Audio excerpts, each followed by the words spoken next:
कार्तिक मास कथा अध्याय 29वां। घनेश्वर ब्राह्मण का उद्धार। श्री कृष्ण बोले, हे प्रिय, उज्जैन नगरी में एक घनेश्वर नाम का ब्राह्मण रहता था। वह अपने कर्मों को नहीं करता था, बड़ा पापी और दुष्ट बुद्धि था। वह ब्राह्मण रस, कम्मल तथा चमड़े का व्यापार करता था। झूठ बोलता, चोरी, वेश्यागमन और सुरापान आदि किया करता था। इसी से वह बड़ा दुखी रहता था। एक दिन घनेश्वर देश देशांतर में खरीद और बेचने का कार्य करता हुआ महेशमती नगरी में पहुंचा।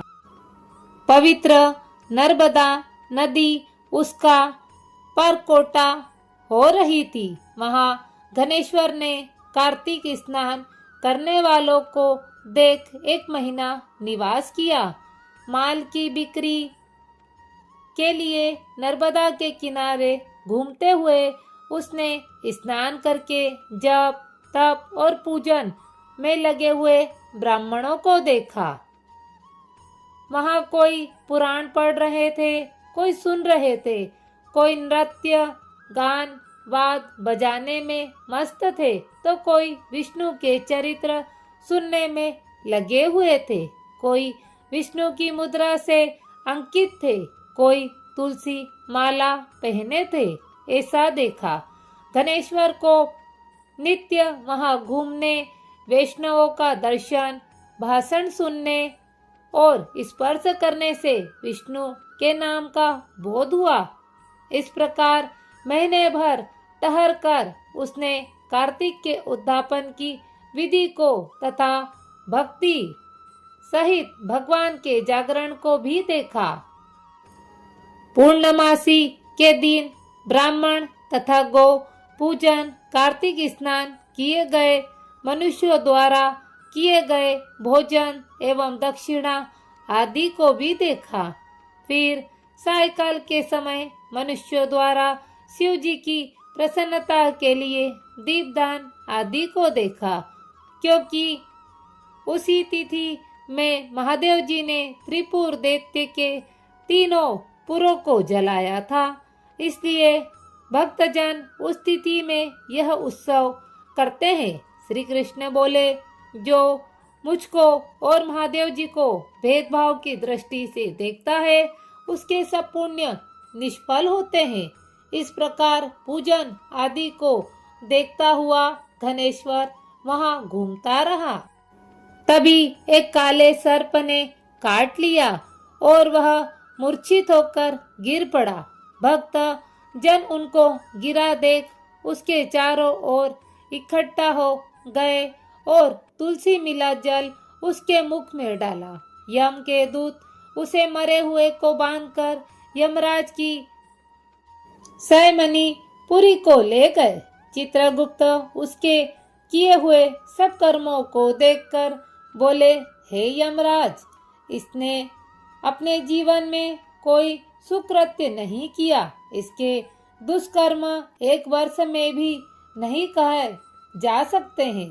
ये दुष्ट पाप मूर्ति है, इसलिए यह कल्प तक नरक में निवास करे। श्री कृष्ण बोले, हे सत्यभामे, तब यमराज काल और अग्नि के समान स्वरूप दिखाता हुआ अपने दूतों से क्रोधित होकर बोला, हे प्रेत पतितो, इसको कुंभीपाक नरक में डाल दो।